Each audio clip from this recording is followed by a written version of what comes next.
ጌታችን መድኃኒታችን ኢየሱስ ክርስቶስ ወደ ኢየሩሳሌም ወደ ቤተ ፋጌም ሲደርስ የተሰማ የምስጋና የውዳሴ ጩኸት ነበር። ሆሳዕና በአርያም ሆሳዕና በአርያም።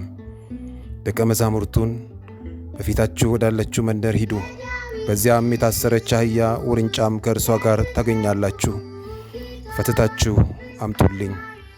ማንም አንዳች ቢላችሁ ለጌታ ያስፈልጉታል በሉ አላቸው። በዚህም አንዱ ቢደክም አንዱ ያበረታው ዘንድ፣ አንዱ የአንዱን ሸክም ድካም ይሸከም ዘንድ ሁለት አድርጎ ላካቸው። ለጌታ ያስፈልጋሉና ፈትታችሁ አምጡልኝ አለ። በዲያብሎስ ተሰርቀው ታስረው የነበሩ አዳምና ልጆቹ ለባለቤቱ ለእግዚአብሔር ብቻ እንዲሆኑ ፍቷቸው አለ።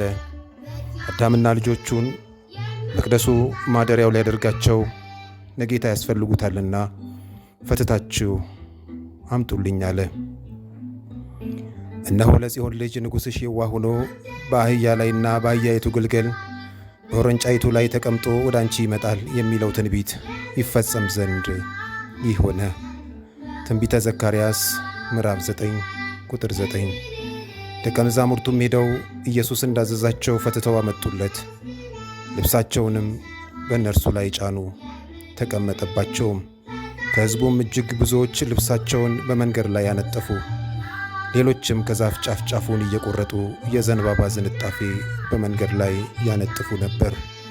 የሚቀድሙትም የሚከተሉትም ሕዝብ ሆሳዕና ሆሳዕና ለዳዊት ልጅ በጌታ ስም የሚመጣ የተባረከ ነው፣ ሆሳዕና በአርያም እያሉ ይጮኹ ነበር። በዚህም ምክንያት ወደ ኢየሩሳሌም በገባ ጊዜ መላው ከተማ ይህ ማን ነው ብሎ ተናወጠ። የሕፃናቱ የምስጋና ድምፅ ሰምታ የፊቱን ብርሃን አይታ ኢየሩሳሌም ፈራች፣ ታወከች፣ ተጨነቀችም። እንዲህ በምስጋና የሚገባ ሕፃናት ሳይቀሩ ድምፃቸውን ከፍ አድርገው የሚዘምሩለት፣ ልብሳቸውን ሳይቀር የሚያነጥፉለት ይህ ማን ነው አለች። ይህ የክብር ንጉሥ ነው። ይህ ለሰው ልጆች ሁሉ የሚሰዋ በማእከለ ምድር የሚሰቀል መድኃኒት ነው። ይህ ነገሥታት ወርቅና ከርቤ ያመጡለት የሰገዱለት የሰማይ የምድር ንጉሥ ነው። አዎ በሩን ክፈቱለት ይግባ። ልበ አምላክ ቅዱስ ዳዊት መዝሙር 23 ቁጥር 9 ላይ እናንተ መኳንንቶች በሮቹን ክፈቱ፣ የዘላለም ደጆች ይከፈቱ፣ የክብርም ንጉሥ ይግባ። ይህ የክብር ንጉሥ ማን ነው? የጭፍሮች አምላክ እግዚአብሔር እርሱ የክብር ንጉሥ ነው እንዳለን፣ አዎ የልባችሁን በር ክፈቱለት፣ የነገሥታት ንጉሥ ነውና ይግባ። የሕፃናቱ የሕዝቡ ድምፅ በረታ። አሁንም ሆሳዕና በአርያም ሆሳዕና በአርያም የሚል ድምፅ በረታ።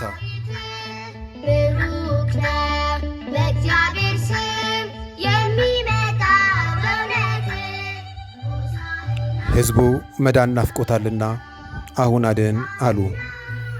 ያ ዘመን ጠላት ዲያብሎስ ሞት የሰለጠነበት ዘመን ነውና ከሞት ወደ ሕይወት መሻገር ፈልገዋልና ከጨለማ ወደ ብርሃን መምጣት ወደዋልና ሆሳዕና ሆሳዕና አሁን አድን በማለት ይጮኹ ነበር።